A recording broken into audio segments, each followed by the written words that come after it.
たぜ。いいの？開けていいんすか？何してんすかそれ。これを開けます。これうわ、こういうことですね。ゼルダの伝説の音鳴るでしょこれ。うわー、硬いんだよねこれ。俺もやったことあるもん。めちゃくちゃ硬い。これすっごい硬いんですよ。ブルーラグ屈指のパワー系。おお、切れた。見て見て見て。あららららら。あー、なんかいっぱい入ってるよ。すごい。これどうしたらいいの？都内某所に来てるんですけど、某所に見ての通りですね。クラフトバイクスが着弾しクラました。フトが届きました。ありがとう。このもうでっかいコンテナ、書いてみたいね。丸1台分全部クラフトの荷物なんですけどこの中にですね、待望の待望の入荷が入ってますんで、それを開けに今日はちょっとね、都内某所まで来ました。見に来ちゃいました、そう、我々も実物見るのはもちろん初めましてですね。マロッキオディスク。初めまして、マロッキオディスク。バンお願いします。フォークが軽い。ちょっと買った。これも超スペシャルなんですけど、すごい。思ったより結構すごいですね。パキパキですね。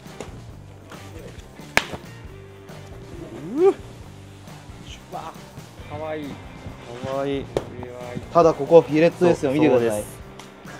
こフィレットですね。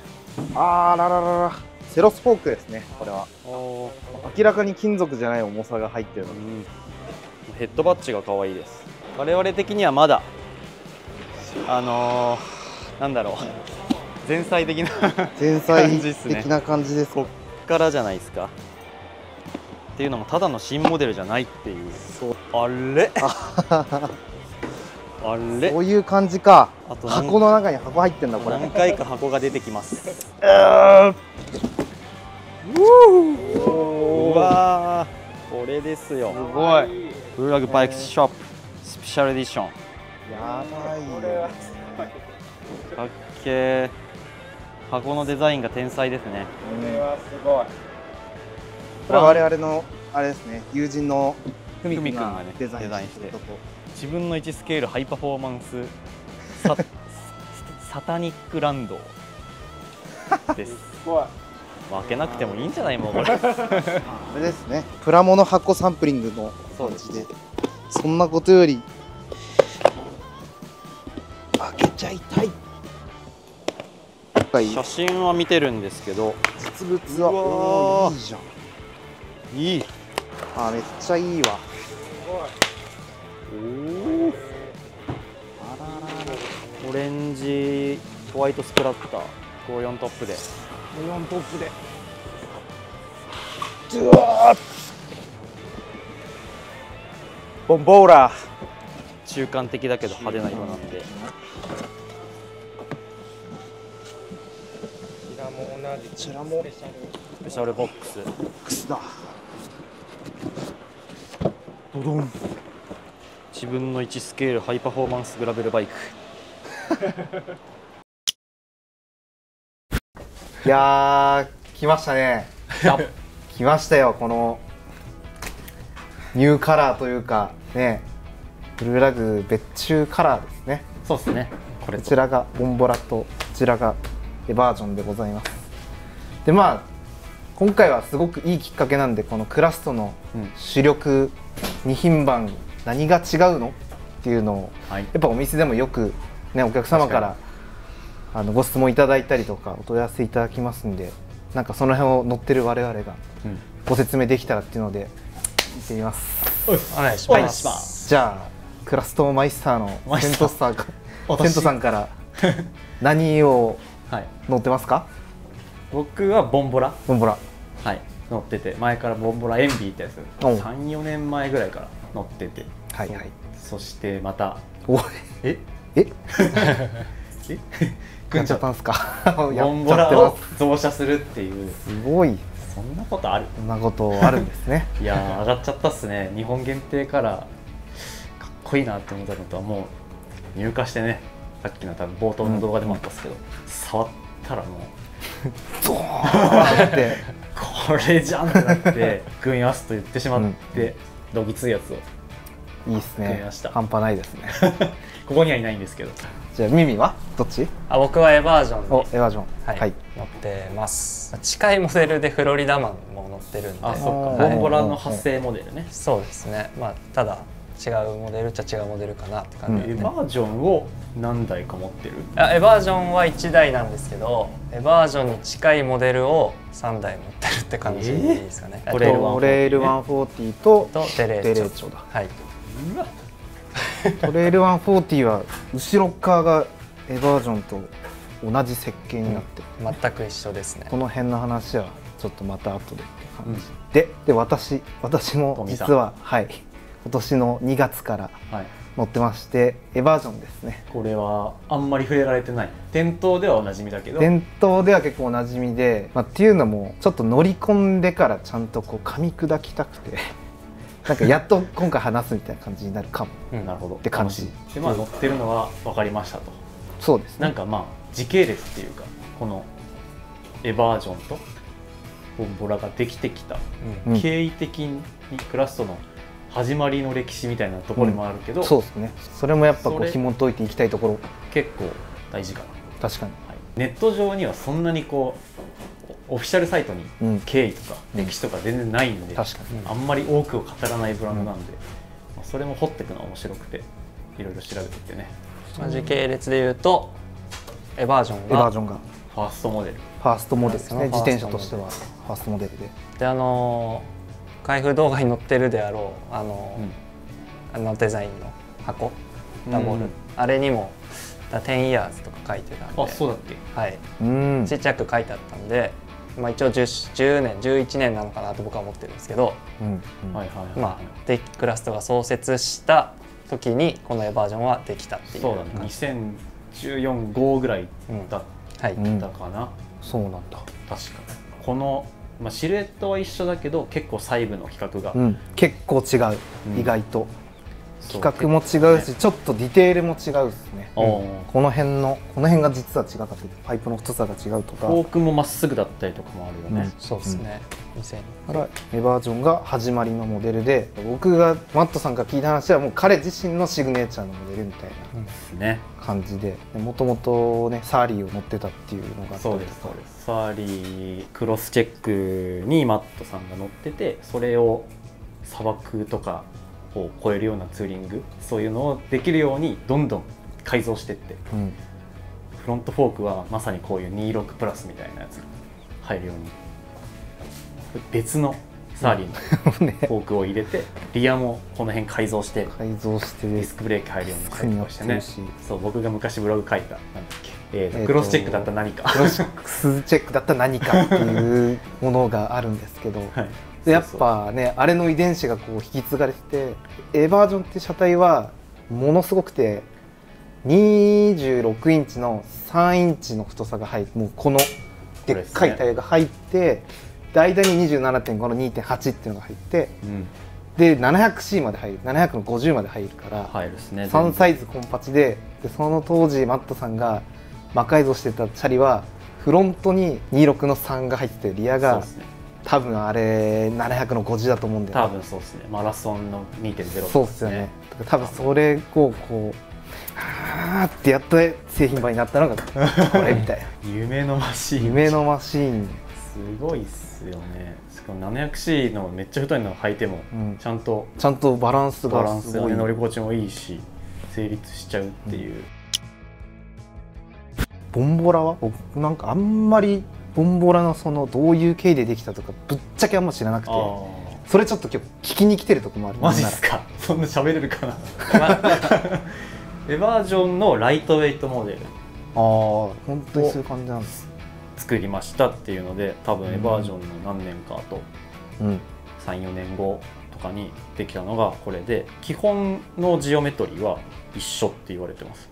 あこの角度とか寸法とか、うん一緒っすよね、よく考えたら。あ確かに。でちょっとエバージョンはシングルができたり内装ハブがつけれたりする、ロッカーエンドっていう振り子のエンド構造がついてるけど、ボンボラはそこがシンプルになって軽量にその辺もなってるし、なるほど。でちょっとタイヤ幅はダイエットして、で普通のグラベルよりかは少しオーバーサイズな、650B だったら 2.3 から4ぐらいまで入る、3かな。結構普通のグラベルにはないぐらいのボリュームが入るし、まあフレームも華奢な結構薄いパイプになってて、薄くて細いっすよね。薄くて細いですね。確かに全然こうやって見るとマジで違いますね。こっちが細くてこっちが太い、こっちは焼き入れチュービングって聞いてて、その硬化処理、熱を入れて硬くする処理がされてるんで、細くて薄い軽いチュービングだけどコシのある漕ぎ心地ですっていう、確かに乗り心地も全然こうガッと踏んだ感じがやっぱ少し違うっす。そうっすね。結構太いその 2.3 とか入っててもこんな軽いんですねみたいなリアクションをいただくことが多い。これがじゃあ2014年5年ぐらいで来て、これは何年後ぐらいになったんですかね。いやあんまはっきりしたこと言えないんだけど3、4年後だっけ、2019か20だ、うちの初期入荷だ。19年とかか、いや18年か。俺クロスチェック乗ってて、ディスクブレーキのチャリ欲しいなってなってる時にボンボーラが来て、なんじゃこのチャリみたいな、なんか理解があんまり深まってない状態でなんだこれはみたいな感じになってた記憶があるから。そうですね。ボンボラはまあその初めて作ったタイミングから多分うち入ってきてて、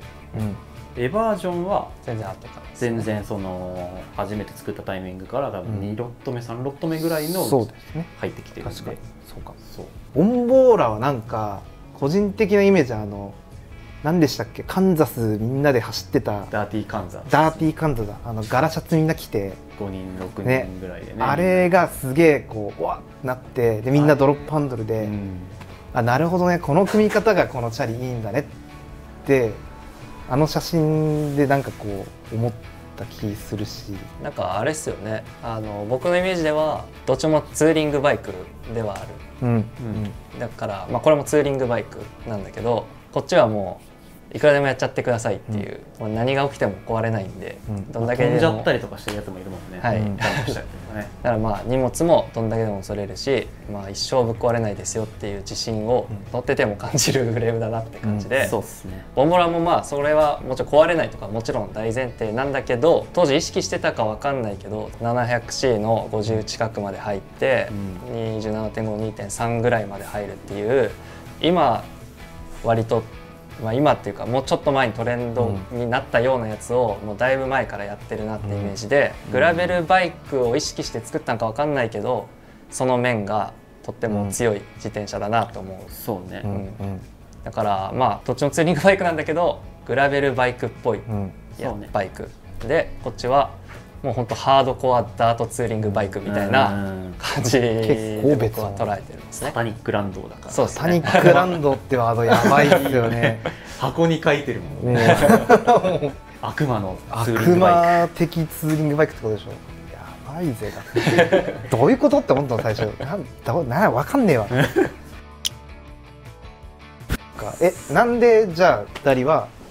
それぞれこの車種を選んだんでしょうか。僕はクラストが欲しいってなったのが、エバージョンを見たからだったんですよ。てかかっこいいこれってなったのがエバージョンだったんですよね。いやインパクトあるよね。はい、まだあんま僕も分かってなかったけど、出てくる写真が全部やばすぎて、死ぬほど太いタイヤ入ってて、なんか錆びてるみたいなやつ。そうっすね。なんかプロトみたいな。プロトタイプもいっぱいあるブランドだから、チタンのエバージョン分かります？一時期売ってた、それプロトじゃないんですけどあって、それが一番うわってなって、で調べてたらなんか昔ストレートフォークのこれもかっこいいなとか、なんかで乗ってる人が全員かっこよくて、確かにそれが一番僕はだから、どんな乗り味が好みだからこれって選んだんじゃなくて、もうまあ1個あります。その時ごめんなさい乗ってた自転車がフレームが折れちゃってっていうのがあったので、もう絶対に壊れない自転車が欲しいっていうのはあって、なおかつまあエバージョンが絶対にかっこいいって思ってた一番のクラストの車種だったから、奇跡のマッチをして買いますっていう感じでした。なるほど。はいいいね。熱いね。ここで行ってる歴史がある。最初はそうだったと思います。でもそのぶっ壊れないやつ欲しいっていう、はいはいそれでした。私はい。私はもうなんか触った時にカグってなったんだよね、ボンボラに関しては。出た好きだよなそれその感じ。そう、うわこれは絶対楽しいバイクだみたいな。もう触ったら分かるじゃないですか、結構、まあまあいろいろフレーム触ってると重たいな、軽いなとか。そう、それで、僕軽量なバイク好きだし、ボンボラそう初めて買う時にうわこれは楽しそうだって思って、軽いんだろうな、乗り心地楽しいだろうなって思ったのが結構衝動的な感じ。いいですね。当時はこの色しかなかったけど、もう関係ないよね。色なんかね別に錆止めみたいなもんですからね言ったら。グラベルバイクっていうのは持ってなかったのもあるし、僕はそっかボンボラはクラストは何代目だったんだろう、3代目かな。そうロマンサーライトニング持ってて、そこでちょっとオーソドックスめな、なんだツーリングバイクっぽいシルエットのホリゾンタルのバイクたちがあって、そう初グラベルバイクって感じのやつで組みましたね。じゃあ僕マシン味を感じたんですね。そうです。もうちょうどその時やりたかったなんかいっちゃん俺の調子いいグラベルバイクみたいなやつをやりたくて組んだんじゃないかな。結構衝動的な。そうそうそう。毎回結構入荷で触って買う確かにめっちゃわかるっすよ。なんか僕は結構エバージョンは実はすごい長いこと気になってて。確かに。そう。クラスト買うってずっと言ってたよ。そうなんですよね。で、これ今ブログを書いてる途中で、ただこれ言語化するのがだいぶなんかまどろっこしいっていうか、なんかもう動画でも言っちゃうんですけど、マットさんに初めて会った時にすげえ失礼な質問というか、いくつもこうフレームがある中でぶっちゃけどれが一番好きみたいな、どれが一番おすすめなの、はい、結構失礼じゃないですかその質問ってぶっちゃけいやどれもおすすめだみたいな、なんかもう聞きたくなっちゃったし、なんかもう知らなすぎて、この質問しか俺できねえわと思って、ぶっちゃけどうみたいな感じで聞いたら、いやーみたいな、意地悪な質問すんじゃんお前みたいな、いやでもエバージョンかなみたいな、もうチャリンコ1台にすんだったらマジでエバージョンだし、言ってた、だしクラストを初めて知るとかクラストめっちゃ気になるってなった人にはぜひエバージョンおすすめしたいし、君も気になったらエバージョン売ってみてみたいな、マジで超いいチャリだし、なんか超簡単に言うけど何でもできんだわみたいな感じでしてほーみたいな。でその時クロスチェック乗ってたから、いや別にクロスチェックもそれなんだよなみたいな。で本当に知らなかった。マットさんがクロスチェック乗ってるのも知らなかったし、でセントさんが組んだ展示車のあれ XM のね275ライト行ったやつ 2.8 入ってる、あれでクラストの世界観を初めて知ったというか、あれは乱暴なバイクでしたね。乱暴なバイクでローカラーね。そうこんなことができるんだねみたいな。でいろいろあっていろんなバイク通ってきた結果、ちょっと企画が最近変わったりとかして、なんかいいきっかけだなと思って満を持してみたいな。だからその6年間気になってたのを今回収しに行ってるから簡単にそれ回収できないから今半年間ぐらいかけて超乗り込んで、すっげえ今感じてる状態だからすっげえ楽しい。企画が変わったっていうのは多分結構ね重要なあれだったんじゃないですかね。結構変わるから、企画も変わるしちょっとディテール変わるし、今正解感が僕は、もう変わらないだろうなっていうぐらいの組みやすいオーソドックスな企画に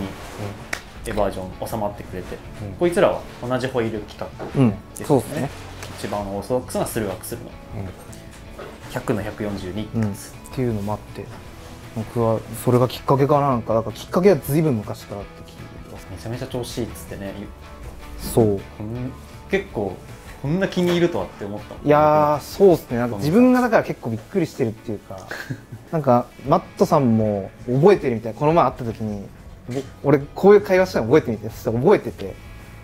組んだんで、しかもちょうど先月みたいな、マジみたいな、見してよみたいな、おおめっちゃいいじゃんみたいな、700C だみたいな、熱いみたいななって、やっぱなんかエバージョンってこうでっけえタイヤ履いてるイメージが多いけど、なんか自分のその使い方的に日常使いも多いし、ライドにも行くし、ちょっとカジュアルに乗れる感じも入れたかったから700にしたんだよねみたいな、それもできんだよねみたいいいよね。めちゃめちゃそのトミーさんらしいっていうか、そのねスタイル出てる、なんかみんなあんまできるけどあんまやってなかったそうみたいな。意外と、あとなんか今までよく分かってなかったから自分でやってみて調子よかったらお客様にこうやってみようかなと思ったけど、だから最近 700C 組が、お客様にもね、結構浸や透らせてもらっててやっぱ反響もあるし、まあそれはもう使い方によってこうあれですけど、そういうのがすごい万能だから、ミンミンのと俺のも全然違うもんね。ね、なんか本当同じフレームだけどそれぞれフレーム一緒でそれ以外で自分のスタイルが出せるみたいな、おもろい。まあ、ボンボラもかなり組み幅広いなと僕思いますけど、さらに広いから、さらに広いから楽しくて組むのが、何台組んでも飽きないし、自分の自転車も何回組んでもまた組み直すし僕1週間だけ26プラスの期間があって、その後にトレイル140を買ったんで、またホイール組み直すっていうあれしたんですけど、やってた。でもなんかそれもめっちゃ楽しくて、その1週間でライドも行ったし、ちゃんと乗り心地とかも全部含めて、なんかいちいち記憶に残るなって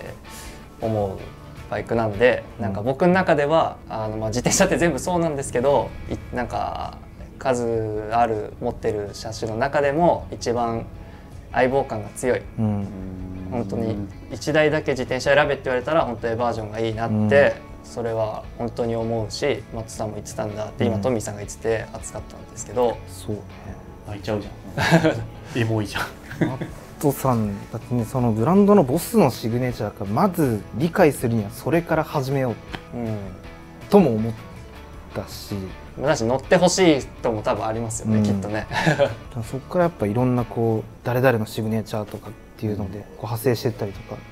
だからボンボーラの今日その経緯とかもちょっと気になるんですよね、やっぱもうお客様に組ませてもらってるから、こういう乗り物こういうことができる、こういう乗り心地とかなんとなくはしてるけど、やっぱ乗らないと分かんないしね。ボンボラはめちゃくちゃ調子いいっすよ、結構やっぱドロップハンドルで組む方が多いですよね。なんか俺バイクカタログ見てたんですけど、エバージョンとボンボラの、圧倒的にエバージョンは、ライザーバー、もう半分以上、ボンボラはもうそれもほぼほぼドロップ、なんだって思って、結構それ意外だったんですよ僕の中では、いろいろ組んでたつもりだったんで、でもねやっぱそうなんだなって思ってグラベルバイクとして組んでましてもらう人がそうですね、走りがそっちの方がこう軽快というか、なんていうんだろう、こうスピード感があるっていうか、結構めっちゃ特に走っちゃうからなんか物足りなくなってドロップにしたくなっちゃいそうな気もする。そうかも。ラグで働いてるさやこちゃん、初めてのバイクで僕ボンボラを組ませてもらったんですけど、もう全くそんな気なかったから今みたいな、今彼女はマウンテンバイクとか乗りに行くようになっちゃったんでトラックバイク乗ったりしてるけど、その時はもう何でもいいみたいな感じであったんで正直、けどボンボラはめっちゃ気に入ってくれて、じゃあ組むってなって、 JJJ バーかな、でカゴがついて、ダイナモライトでもうまさに可愛い、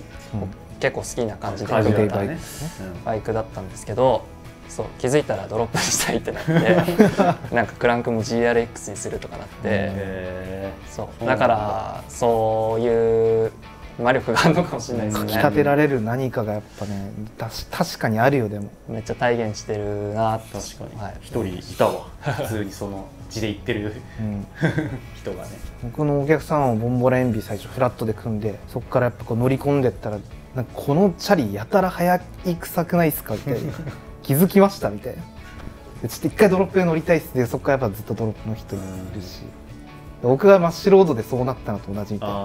っぱ速いチャリ速い感じで乗りてえわってなるのがやっぱシンクロ率が上がるというかね、シンクロ率が上がってくるとそうなる速いんよこのチャリは本当に。なんかしかもその何ですかね、疲れる速さじゃないっていうか、そうっすね、乗り切れる速さなんで、レーシングすぎない、それがすごいいいっすよね。しなりますもんね、とってもマジで小気味のいい、気持ちいい、こんなんこれ以上ないぜっていうぐらいの黒森グラベルです。それぞれじゃあこのフレームのここが好きみたいなやつあります？エバージョンはやっぱスライドエンドなのがうんもう好きですね、うんなんか急に何でもできる感が高まるっていうか、ま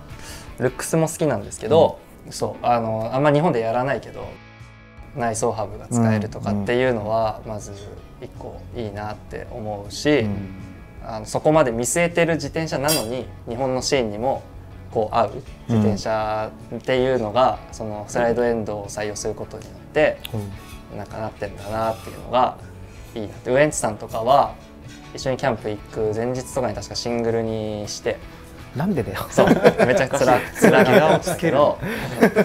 そうその普通にそれもやっぱかっこよくてシングルギアで組むことも結構全然僕ありな組み方だなって思うんですけど、まあ、それももちろんできるし、なんかいろんな組み方ができるゆえんの一番はそこかなって思うのと、2個だけ言っていいですか？はい、どうぞ。ごめんなさい、ボンボラも一緒なんですけど、やっぱフォークが好きですね。わかるわ。いいよね。どのモデルもそうですけど、まあお互いカーボンフォークモデルもあるんで、ちょっとそれは一回置いといて、この二重肩のフォークなんか 2.8 とか、まあ、これが26プラスの 2.8 なんですけど、こんなここだけ切り取ったら結構、ね、10年前とかの人見たらびっくりしちゃうような写真じゃないかなと思ってていやフォーク一つで本当に自転車のねルックスって雰囲気変わるから、そうグラベルバイクって言うけどグラベルバイクじゃないじゃないですか、前の方のルックスとかここはねちょっと古いマウンテンバイクみたいなね、お互い OS なとことか、なんかそのルックスも込みで綺麗な感じがあるのに、こんな太いタイヤが入るっていうところが好きです。なるほど。すごい細部までねすごいこだわってるっていう感じがこういうところからちょっと伝わってくる。はい。ボンボラのはどうですか？ボンボラはね今の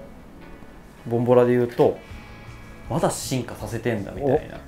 大体何言うか分かった今。分かったっすか。言ってごらん言ってごらん。あ、来た来た来た。やっぱ絶対そうだ。これがめっちゃ今好きなんだよね。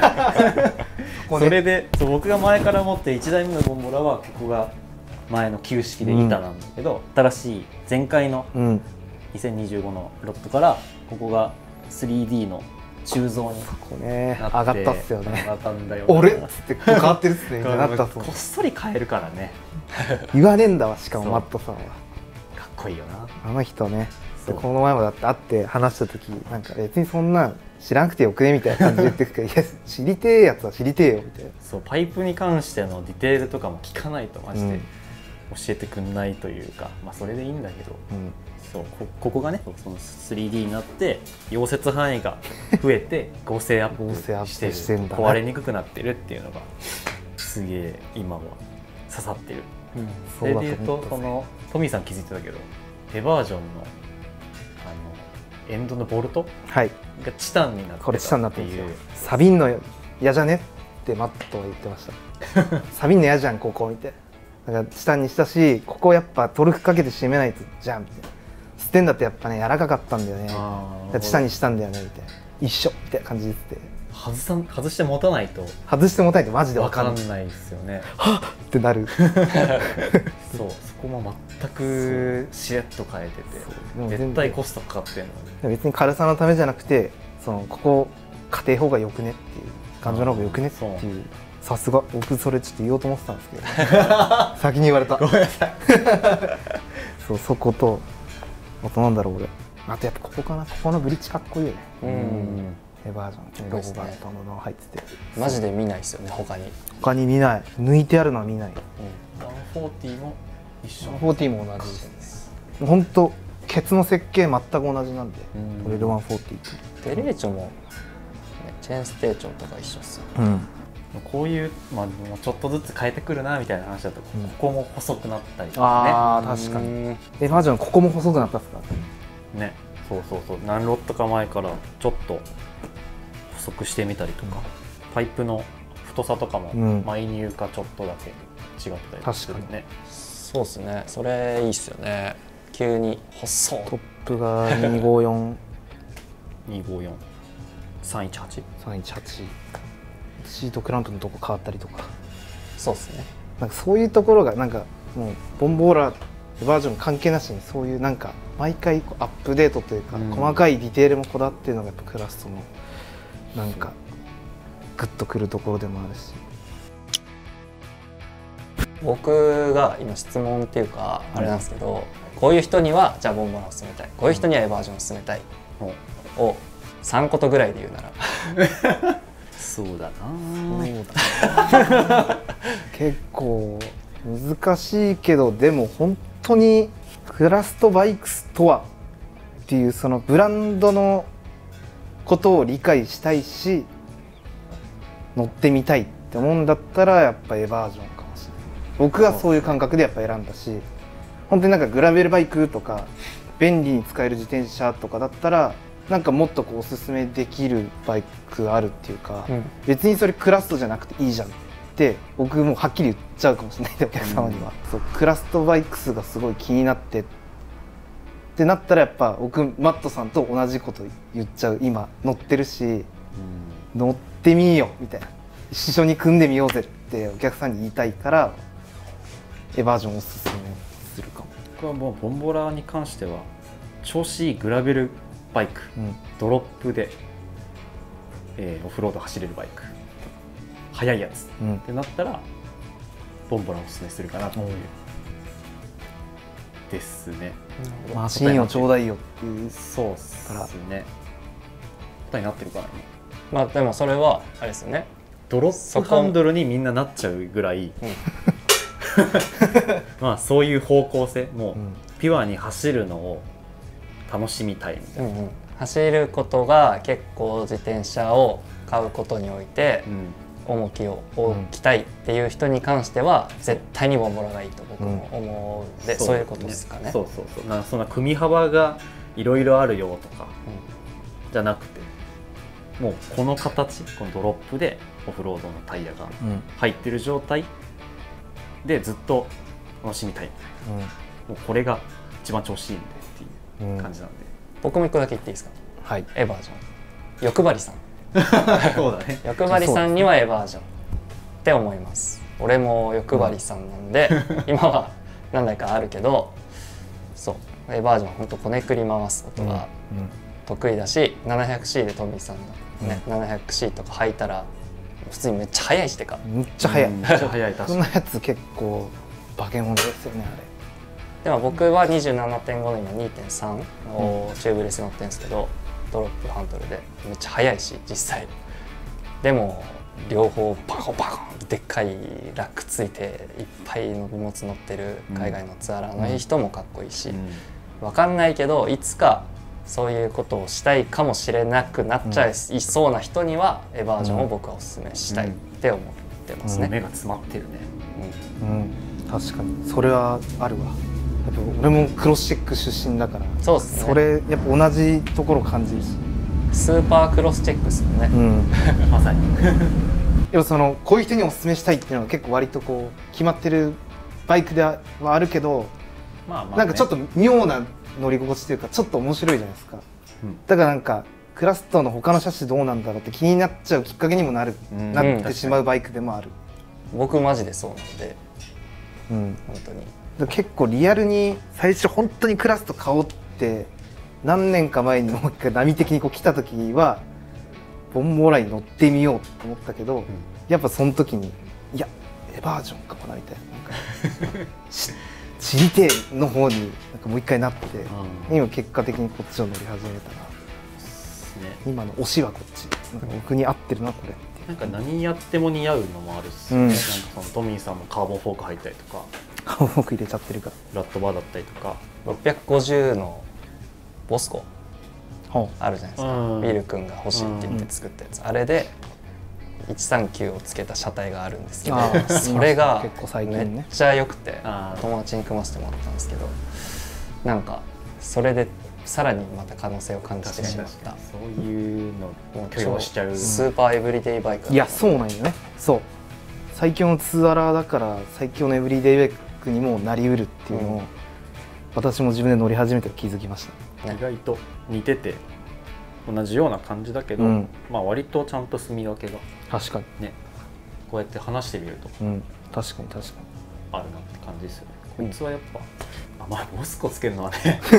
絶対違う、まあ別に違くないけど違くないつけれちゃうけどっていう最初にこういう感じで組みたいんですでボンボラを選ぶことはないですよね。そうだね、結局めっちゃフレームは走りたがってるのにハンドルだけなんか緩いから多分気に入らないだろうなっていう感じになっちゃいそう。なんかこれで俺もなんか理解が深まったわすごくなんかやっぱ自分でも結構なんか悶々としてて乗っててわーってなってるけどこう話してみてこう整理されるとこもあってなんかすげえ今日いい回だったわ。なんかこれなんか見てる方にこれが伝わってくれたらめっちゃ嬉しいし、伝わったら嬉しいですね。でもしお店来ていただけそうな方だったらね我々に聞いてくれたらお願いします。いい感じに感じたことをそのまま知ってることとかも教えられたらなと思う、結構ね話せることいっぱいあると思う。そうですね、あとやっぱこうやって乗れる車体もあるんで確かに乗り物なんでやっぱり触れてみて、乗ったら食らうっすよね確かに乗ったら食らうよこれが結構僕はなこれが面白い幡ヶです。谷店にね幡ヶ谷店ほらにそう幡ヶ昨日組み終わったもうデモバイクですけど、このステムがマジで面白い。クラストねはい、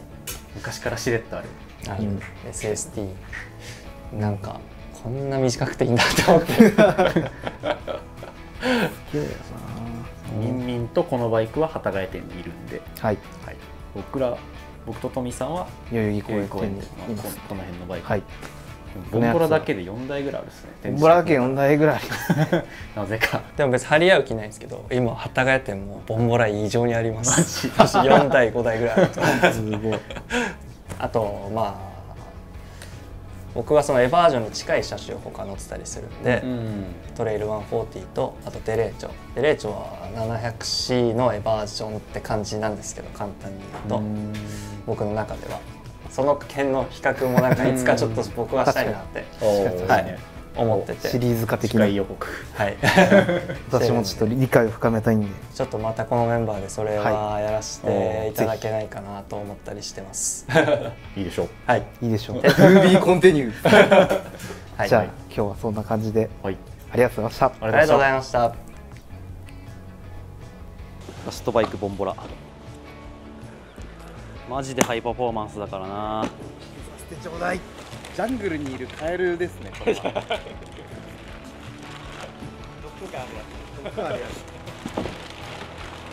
チョコミントではない。こっちもいいですね。いいっすね。ちゃんとグラフィック入ってますね。うわー本当だ。あ、ここにさつも通りのらにあるんや。すごい。これは東京都って入ってる。マジ。クラストっぽいですね。どうやってんねや。これはいつものペイントとは違うっすね。なんかツンツンツンツンってやってんのかな。なんかでも滑らかですよね。それぞれでももう一色いつもの色もありつつのボンボラ2色のエバージョン2色。なんかでも前よりダウンチューブ太くなったっすわ。そんなことないかな。まあ、毎回結構ちょっとずつ違うんで、前回入荷からここがインベストキャストになっているのが僕はすごくいいなと。 3D プリントみたいな感じの立体のパーツです。ちょっとこの色だから余計分かりづらいですけどね。昔のより強度が上がってる。